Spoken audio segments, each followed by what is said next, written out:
নমস্কার, আমি দেবাময় চ্যাটার্জি। আমরা যে একটা বিশেষ ভিডিও করে চলেছি তার আজকে সেকেন্ড পার্ট বা এপিসোড নম্বর 2।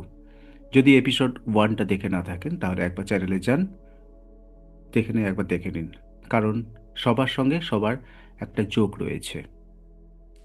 যদি চ্যানেলে নতুন হন তাহলে চ্যানেলটাকে সাবস্ক্রাইব করে নিন এবং প্লে লিস্টটাকে লাইক করে রাখুন, ভিডিওটাকে লাইক করুন এবং শেয়ার করে দিন। চলুন, আজকের বিষয় যেটা আমরা দেখব সেটা হচ্ছে ম্যাট্রিক্স। আমাদের লাইফের ম্যাট্রিক্স একটা বিশেষভাবে ভূমিকা পালন করে। ম্যাট্রিক্স কি সেটা একটা ফিজিক্সের থিওরি দিয়ে আমরা বুঝতে গেলে বুঝতে পারি যে ম্যাট্রিক্স একটা আয়তাকার ক্ষেত্র যেখানে কিছু কলাম থাকে, কিছু রো থাকে এবং সেইগুলোর মধ্যে বিশেষ কোনো নাম্বার থাকতে পারে বা কোনো ডেটা থাকতে পারে, যেগুলোর একে অপরের সঙ্গে লিঙ্ক করে, অর্থাৎ তাদের মধ্য থেকেই ডেটাটা নিয়ে একটা রেজাল্ট পাওয়া যায়। অর্থাৎ ম্যাট্রিক্সের মধ্যে এগুলো 2/3 বা এরকম বিভিন্ন রকম হতে পারে। ম্যাট্রিক্সের মধ্যে যে বিষয়গুলো থাকে সেই বিষয়ের বাইরে কিন্তু আর যাওয়া যায় না। সেই রকম আমাদের আজকের যে ভিডিও তার মুখ্য বিষয় হলো ম্যাট্রিক্স।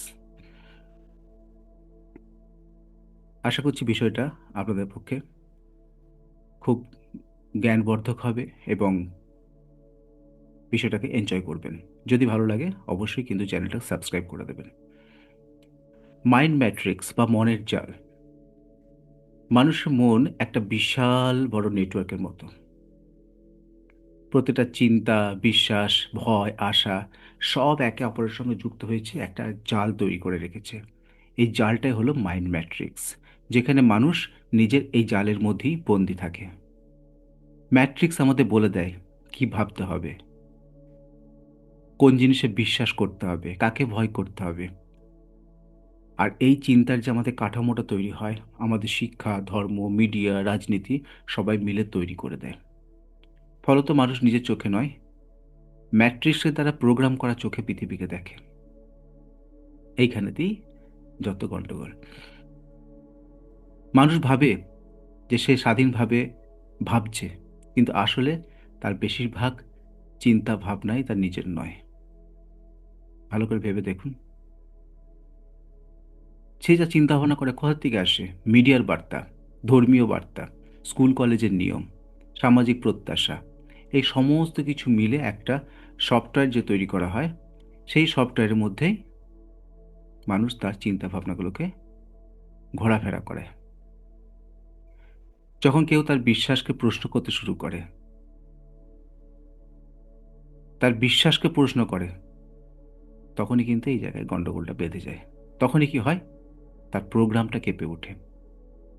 তখন তার ম্যাট্রিক্স, তার মধ্যে যে প্রোগ্রামিংটা করা আছে, সেটা অস্বস্তির মধ্যে পড়ে যায়। কারণ এই যে চিন্তা ভাবনাটা একটা অন্ধবিশ্বাসের উপর চলে।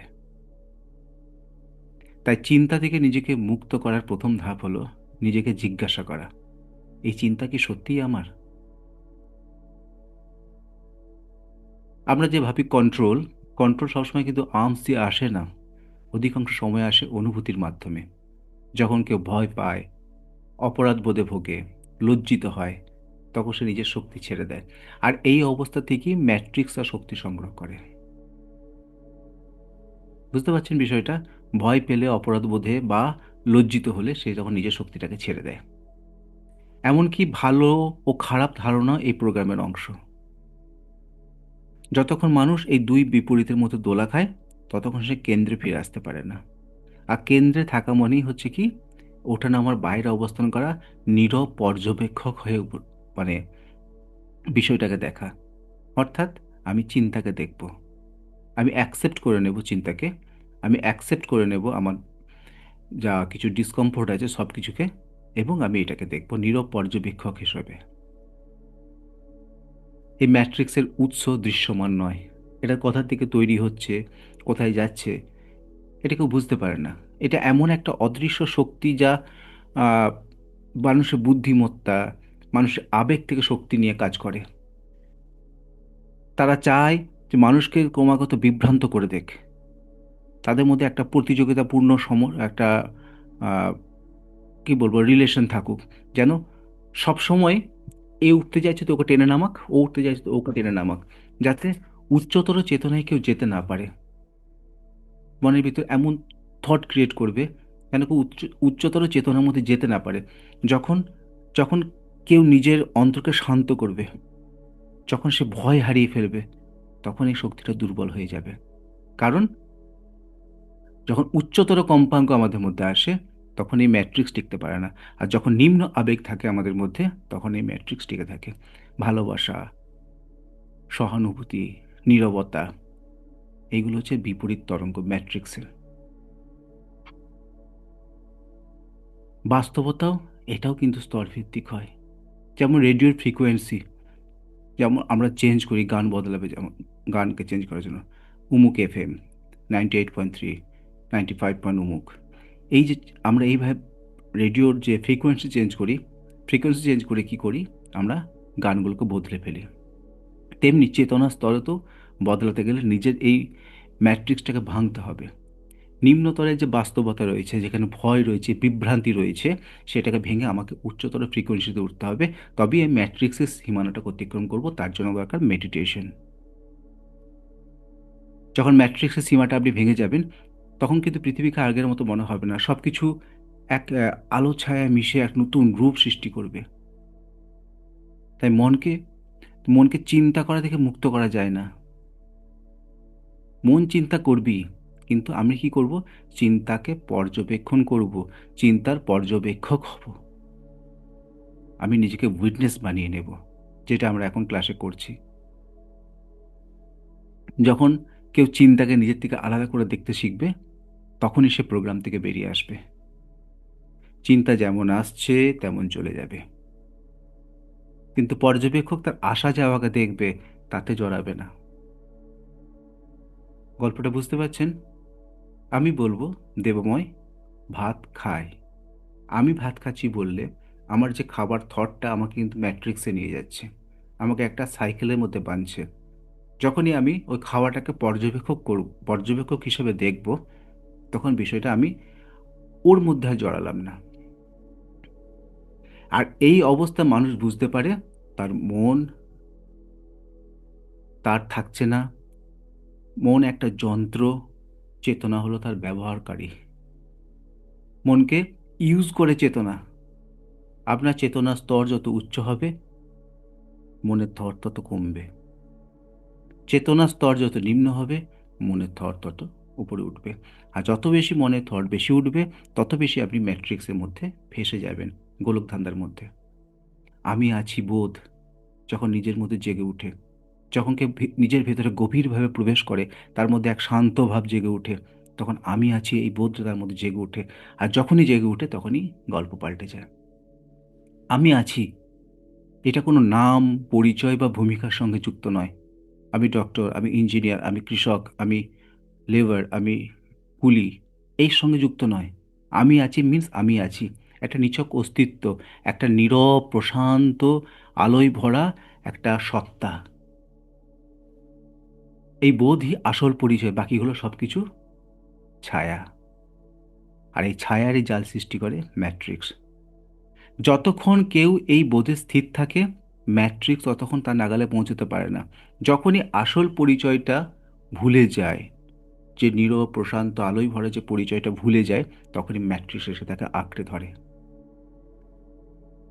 আমরা হিউম্যান যারা রয়েছি, আমরা তো ঊর্জার ভাণ্ডার, চলমান এক শক্তিক্ষেত্র।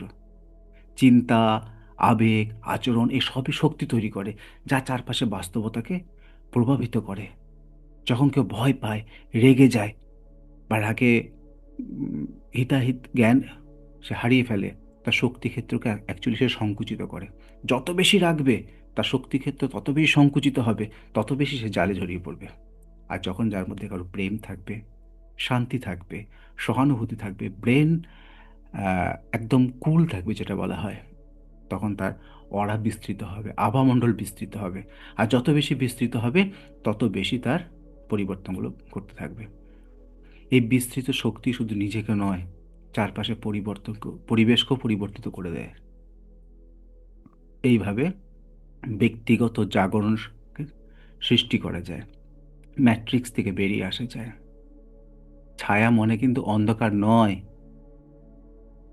আমরা সবসময় ওই দিকটা ধরি, ছায়া মানে আমরা ভাবি অন্ধকার। ছায়া মানে কিন্তু আলোর অনুপস্থিতি। যখন চেতনা নিজেকে ভুলে যায়, তখনই ছায়া তৈরি হয়। তাই অন্ধকারের সঙ্গে যুদ্ধ নয়, আলোকে স্মরণ করাই হলো মুক্তির উপায়। ভালো করে জিনিসটা বুঝুন, খুব গভীর এই কথা। অন্ধকারের সঙ্গে যুদ্ধ করে কোনো লাভ নেই। আলোকে ডেকে নিয়ে আসুন, তাহলেই মুক্তি হয়ে যাবে। যতবার কেউ নিজের ভিতরে ফিরে ফিরে যাবে, যতবার নিজেকে পর্যবেক্ষণ করবে, ততবারই তার ম্যাট্রিক্স দুর্বল হবে, আর তার ছায়া সত্তা গলে যাবে। তখন সে নিজের চেতনা নিজেই প্রকাশ করতে পারবে।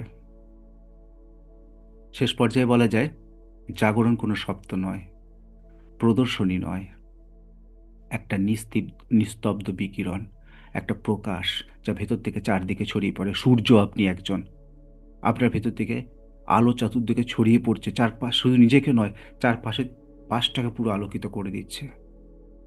যখন আপনি এইভাবে থট নিজের মধ্যে আনতে পারবেন, তখন পৃথিবী একাই দেখার সাহস রাখবেন। ভেতর থেকে সমস্ত ভয় চলে যাবে, প্রতিযোগিতা চলে যাবে, শান্ত এক স্বাভাবিক বাস্তবতা গড়ে উঠবে।